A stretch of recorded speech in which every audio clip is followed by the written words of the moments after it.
تازہ ترین ویڈیوز کے لیے چینل کو سبسکرائب کر کے بیل آئیکن اور آل نوٹیفیکیشن پر کلک کریں تاکہ آپ کو ملے ہر خبر سب سے پہلے۔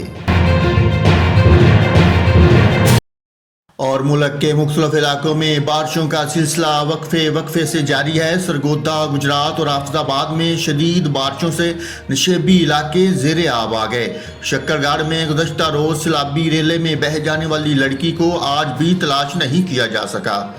کراچی میں وقفے سے مختلف علاقوں میں گرج چمک کے ساتھ بارش ہوئی۔ کئی مقامات پر سڑکوں پر پانی جمع ہونے سے ٹریفک بھی جام ہو گئی۔ ادھر حیدرآباد میں گزشتہ روز ہونے والی بارش کے بعد بجلی اب تک مکمل طور پر بحال نہ ہو سکی۔ گجرات، وہاڑی، چچاوتنی، حافظ آباد، منڈی بہاؤدین سمیت پنجاب کے مختلف شہروں میں بارشوں سے نشیبی علاقوں میں پانی جمع ہو گیا۔ سندھ کے مختلف علاقوں میں ہونے والی بارش سے موسم خوشگوار ہو گیا۔ میرپور خاص میں آسمانی بجلی گرنے سے خاتون جان بحق ہو گئی۔ بلوچستان کے کئی علاقوں میں موسلا دھار بارشوں نے تباہی مچا دی۔ بارش کے باعث کئی مقامات پر سڑکوں اور رابطہ پلوں کو نقصان پہنچا۔